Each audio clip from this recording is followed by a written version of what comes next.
आज Doubtnut app download करें।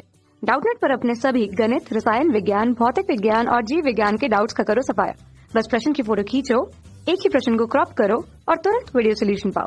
अभी डाउनलोड करें। हमारा प्रश्न है, कारण से समझाइए। विलयन में Cu प्लस आयन रंगहीन है जबकि Cu2 प्लस आयन रंगीन होते हैं। ठीक है, चलिए देखते हैं। तो पहला प्रश्न हम देखते हैं। तो हमें पता होना चाहिए कि रंगीन और रंगहीन कैसे पता चलेगा। जो संक्रमण धातु होते हैं यानी कि जो डी ब्लॉक के तत्व होते हैं, ठीक है, उनमें अगर डी ऑर्बिटल, कौन सा ऑर्बिटल, डी ऑर्बिटल, उनमें अगर कैसा भरा है, आंशिक रूप से भरा है। ठीक है, ठीक है, आंशिक रूप से भरे हैं, तब क्या होगा, तब जो आयन होगा, ठीक है, संक्रमण धातु क्या होगा, रंगीन होगा। ठीक है, कैसा आयन बनाएगा, रंगीन आयन व रंगीन यौगिक बनाएगा। ठीक है, यहाँ बात कर रहे हैं आयन की। ठीक है, तो देखिए ये चीज़ हमें बस ध्यान में रखना है कि डी ऑर्बिटल आंशिक रूप से भरा है तो रंगीन आयन बनाएगा। तो पहला हमारा Cu प्लस है। हमें पता है कॉपर का परमाणु क्रमांक 29 होता है, ठीक है, 29 होता है, लेकिन Cu प्लस है, एक इलेक्ट्रॉन उसने दे दिया है। तो एक इलेक्ट्रॉन दे दिया तो 28 के लिए इलेक्ट्रॉनिक विन्यास लिखना है। तो 28 के लिए जब आप इलेक्ट्रॉनिक विन्यास लिखोगे तो क्या होगा, 1s2, 2s2, 2p6, 3s2, 3p6 और 3d10। ठीक है, 10 10 20 8 8 6 और 2 8 28। ठीक है, और हमें पता है कि जो डी ब्लॉक होता है, ठीक है, डी ब्लॉक में क्या होता है, कुल 10 इलेक्ट्रॉन भरे जाते हैं। ठीक है, और हुंड के नियम अनुसार हम इलेक्ट्रॉनों को भरते हैं। ठीक है, पहले एक एक इलेक्ट्रॉन भरते हैं, 1 2 3 4 5, वो भी घड़ी की दिशा में, फिर घड़ी की विपरीत दिशा में भरते हैं। ठीक है, 6 7 8 9 10, एक खाने में 2 इलेक्ट्रॉन बस आ सकते हैं। तो पूरा ये ब्लॉक भरा है, तो ये आंशिक रूप से भरा नहीं है, ये पूरा भर गया है डी ब्लॉक। ठीक है, जो डी उपकोष है पूरा भरा है, तो ये कैसा है, रंगीन आयन नहीं है। ठीक है, तो जो Cu प्लस होता है, वो Cu प्लस क्या होता है, वो रंगीन नहीं होता है। ये कैसा होता है Cu प्लस, Cu प्लस के अगर कोई भी यौगिक है तो वो सफ़ेद होते हैं। ठीक है, क्योंकि Cu प्लस में डी ऑर्बिटल पूर्ण रूप से भरे हैं। यहाँ पर डी ऑर्बिटल पूर्ण रूप से भरा है। ठीक है, इसी कारण कैसा है, इसी कारण रंगहीन है। इसी कारण Cu प्लस रंगहीन है। ठीक है, Cu प्लस आयन रंगहीन है।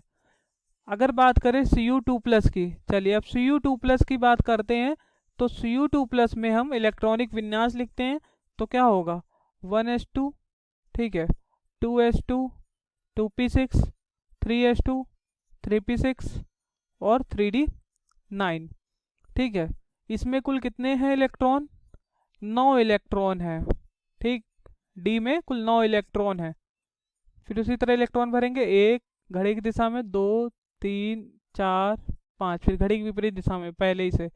हुंड के नियम के अनुसार भरते हैं। हुंड ने कहा था झुंड बना के ना आओ, एक एक इलेक्ट्रॉन भरो, और जब सारे ब्लॉक भर जाएं फिर घड़ी की विपरीत दिशा में फिर शुरू से भरो। ठीक है, 6 7 8 9, ये घड़ी की विपरीत दिशा में भरा, लेकिन ये ब्लॉक क्या है, ये वाला खाना खाली है।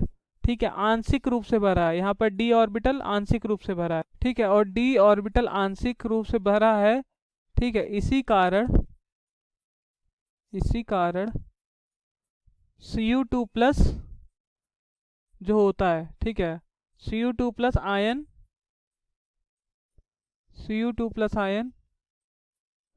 रंगीन होता है, रंगीन होता है।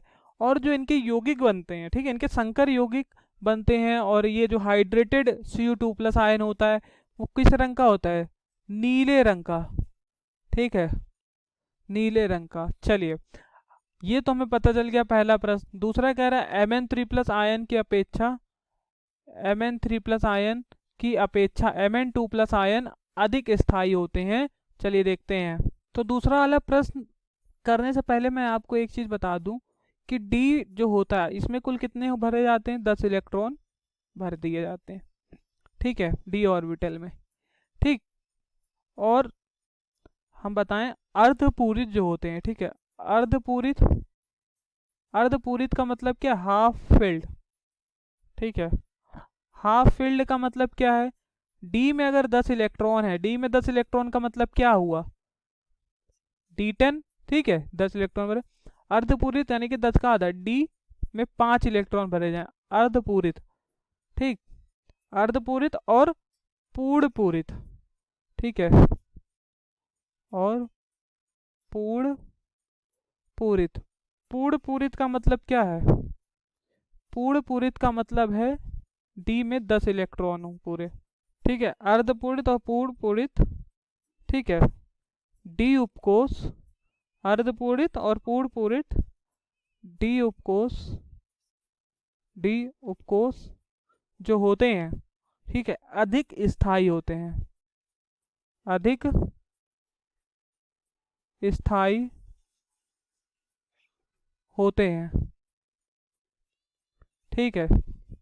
यहाँ पर क्या है, यहाँ पर मैंगनीज है, ठीक है। तो मैंगनीज की अगर हम बात करें तो मैंगनीज का जो परमाणु क्रमांक होता है वो होता है 25, और 25 के लिए अगर हम इलेक्ट्रॉनिक विन्यास लिखें 25 के लिए तो क्या हो जाएगा, 1s2, ठीक है, 2s2, 2p6, 3s2, 3p6 और 3d5 और 4s2। और वहाँ पर Mn3+ आयन कम स्थायी है, Mn2+ ज़्यादा स्थायी है। तो अगर Mn3+ की बात करें यानी कि 3 इलेक्ट्रॉन इसने दान कर दिया है, 3 इलेक्ट्रॉन इसने निकाल दिया है, तो 1s2, 2s2, 2p6, 3s2, 3p6, 3 electron निकाला, 2 इलेक्ट्रॉन यहाँ से निकालेगा, 1 इलेक्ट्रॉन यहाँ से निकालेगा, ठीक है। तो 3d कितना हो जाएगा, 4 हो जाएगा, ठीक है। 3d 4 हो गया। अगर हम ब्लॉक में लिखें, देखो यहाँ पर इलेक्ट्रॉनों को दर्शाएंगे तो 4 इलेक्ट्रॉन को भरेंगे, ठीक है। देखो 4 इलेक्ट्रॉन को भरेंगे, ठीक है, देखिए 4 इलेक्ट्रॉन को ऐसे भरोगे, 1 2 3 4, ठीक है। लेकिन Mn2+ की अगर हम बात करें, Mn2+, 2 इलेक्ट्रॉन निकला, इलेक्ट्रॉनिक विन्यास 1s2, 2s2, 2p6, 3s2, 3p6 और 3d5 हो गया, 4s2 से s वाले से 2 इलेक्ट्रॉन निकल गया। तो 3d5 के लिए अगर हम देखें, ठीक है, तो यहाँ 5 इलेक्ट्रॉन है, 1 2 3 4 5, सारे खाने, ठीक है, कैसे भरे, अर्धपूरित भरे हैं, डी में 5 इलेक्ट्रॉन है। तो हमने पहले बताया अर्धपूरित और पूर्ण पूरित उपकोष अधिक स्थायी, अगर D5 D10 है तो सबसे ज्यादा D5 वाला होगा, ठीक है, सबसे ज्यादा D10 वाला होगा। लेकिन अगर D5 है, D10 नहीं है वहां पर और कुछ है, तो D5 जो है मतलब अर्धपूरित जो है वो अधिक स्थायी होगा। तो यहाँ पर D4 है, D5 है, तो Mn2+ इसी कारण क्या होता है, अधिक स्थायी होता है, ठीक है, समझ गए, क्योंकि यहाँ पर 4 हैं डी में, और हमने पहले बता दिया अर्धपूरित और पूर्णपूरित अधिक स्थायी होते हैं, ठीक है। चलिए अब हमारा तीसरा दिया गया है, संक्रमण तत्व अनेक संकुल यौगिक बनाते हैं, ठीक है। चलिए देखते हैं, तीसरा हमारा संक्रमण तत्व अधिक संकुल यौगिक बनाते, संक्रमण धातुओं के आयनों में संकर यौगिक बनाने की प्रबल प्रवृत्ति होती है।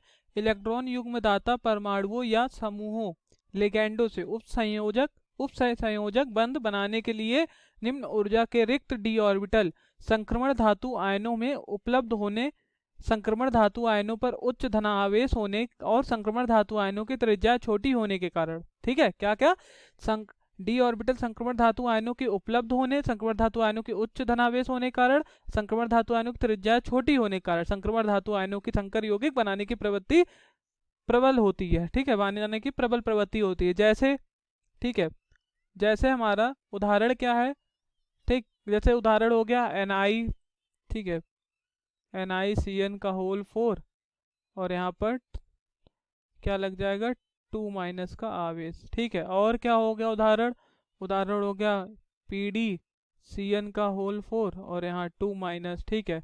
यहाँ पर हो गया प्लेटिनम CN का होल 4, ठीक है, ये लिगैंड है, ठीक है, 2- ये, ठीक। कोऑर्डिनेशन नंबर जैसे निकालते हैं, ठीक है। और यहाँ पर NiCO4, ठीक। हालांकि हमें मतलब किससे है, हमें मतलब सिर्फ इससे है कि क्यों संकर यौगिक बनाते, तो उसके 3 कारण हैं यहाँ पर। ओके, तो हमारे तीनों उत्तर हो गए। Thank you. कक्षा 6वीं से 12वीं से लेकर नीट, IIT, JEE वो एडवांस के लेवल तक 1 करोड़ से ज्यादा छात्रों का भरोसा। आज ही डाउनलोड करें डाउटनेट ऐप या व्हाट्सएप करें अपने सारे डाउट्स 8400 400 400 पर।